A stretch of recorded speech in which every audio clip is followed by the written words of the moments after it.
আসসালামু আলাইকুম সুপ্রিয় দর্শক, কেমন আছেন সবাই? আশা করছি সকলে ভালো আছেন। আজকের ভিডিওতে আমরা কথা বলতে চলেছি ওমানের বর্তমান এখন ভিসার বাজার সম্পর্কে।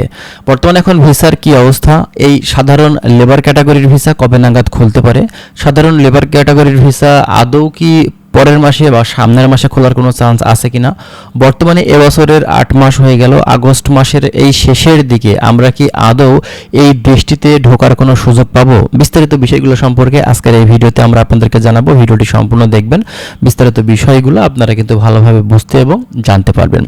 আজকের ভিডিওতে আমরা কথা বলতে চলেছি ওমানের শ্রম বাজারটা নিয়ে। বাংলাদেশ থেকে প্রচুর পরিমাণে কর্মী আছেন যারা কিন্তু এই দেশটাতে যাওয়ার জন্য বসেছিলেন বা বসে আছেন। এখন কথা হচ্ছে এই দেশটাতে আদৌ কি আমরা যেতে পারবো। দেখেন, এই দেশটা দীর্ঘ 32 থেকে 34 মাসের কাছাকাছি হয়ে যাচ্ছে, এখন পর্যন্ত এই দেশটার সাধারণ যে শ্রম বাজার সেটা কিন্তু খুলছে না। এমনিতেই আমরা কিন্তু বাংলাদেশ থেকে দেখেছি যে অনলি 11 দিনের জন্য কৃষি সেক্টরে ভিসা খুললো, কিন্তু এই ভিসাটা এখন পর্যন্ত আমাদের জন্য খুললো না। তাহলে কি আদৌ খুলবে না? দেখেন, বাংলাদেশ গভর্নমেন্ট চাচ্ছে ধীরে ধীরে যে দেশগুলা বন্ধই আছে সেই দেশগুলা খুলে দেওয়ার। বাংলাদেশ থেকে মূলত রেমিটেন্স সেক্টরকে বড় একটা সেক্টর হিসেবে কিন্তু নেওয়া হচ্ছে। আর বুঝতেই পারছেন বাংলাদেশের মেন যে চলমান শক্তি সেটাই কিন্তু রেমিটেন্স। বর্তমান পরিস্থিতিতে গার্মেন্টস সেক্টর ছিল, সেটা কিন্তু এখন প্রায় বিপর্যয় নেমে এসেছে। বুঝতেই পারছেন এখন বাংলাদেশ থেকে জ্বালানি সংকট, গ্যাস সংকট, তেলের সংকট, বিভিন্ন ধরনের সংকটের কারণে কিন্তু গার্মেন্টস সেক্টরে ধস। এই কারণেই বর্তমানে এখন আমাদের মেন সেক্টর হিসেবে দাঁড়িয়েছে কিন্তু রেমিটেন্স সেক্টর। বাংলাদেশ গভর্নমেন্ট চাচ্ছে এই রেমিটেন্স সেক্টরকে আরো শক্তপোক্তভাবে তৈরি করার, বন্ধ থাকা যে দেশগুলো আছে সেগুলো ওপেন করা। তার ভিতরে মেন যে টার্গেট ছিল সেটা হচ্ছে মালয়েশিয়ার কলিং ভিসা। তো মালয়েশিয়ার কলিং ভিসা নিয়ে খুলে যাওয়ার ব্যাপার নিয়ে বর্তমানে বিভিন্ন ধরনের নাটক আমরা বর্তমানে দেখতে পাচ্ছি। এটা কিন্তু স্বাভাবিক, কারণ বাংলাদেশ থেকে মালয়েশিয়াতে কর্মী যাবে আর কোনো ধরনের নাটক ছাড়াই হবে, এটা কিন্তু হবে না, অবশ্যই কিন্তু নাটক হবেই।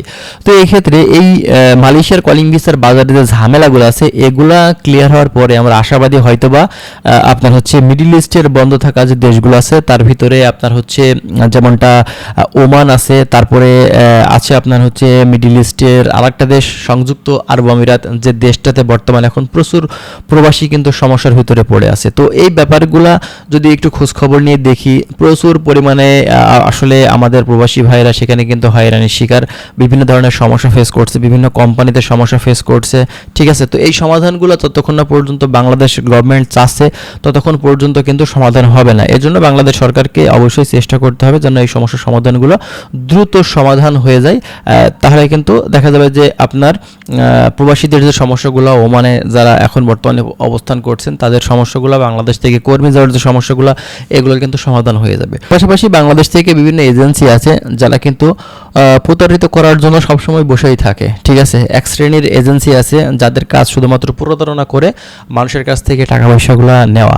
তো এক্ষেত্রে এই এজেন্সিগুলোও শনাক্ত করতে হবে বিগত দিনগুলোতে কারা আসলে বাংলাদেশি প্রবাসী ভাইদেরকে হেনস্থা করেছে, সেই ব্যাপারগুলোও দেখতে হবে। হ্যাঁ, তো এই ব্যাপারগুলো মাথায় রাখতে হবে, তাহলেই তো বাংলাদেশ থেকে মূলত আপনারা যারা এখন ওমানে ঢুকতে চাচ্ছেন তাদের জন্য এই বাজারটার যে রাস্তা সেটা কিন্তু সুগম হবে। তো দেখা যাক এখন নতুন কোনো আপডেটও দেশে থাকে, সেক্ষেত্রে আমরা আপনাদেরকে অবশ্যই জানিয়ে দেওয়ার চেষ্টা করব। তার জন্য অবশ্যই আপনারা আমাদের চ্যানেলের সঙ্গে থাকবেন। আমরা প্রতিনিয়ত চেষ্টা করছি মালয়েশিয়ার কলিং ভিসার পাশাপাশি ওমানের সাধারণ লেবার ক্যাটাগরির ভিসা, এর পাশাপাশি আপনার হচ্ছে সংযুক্ত আরব আমিরাতের ভিসা, সকল দেশের ভিসাগুলো নিয়ে কথা বলার। তো যাক, ভালো থাকবেন। আজকের ভিডিওতে আমরা এখানে শেষ করছি। আল্লাহ হাফেজ।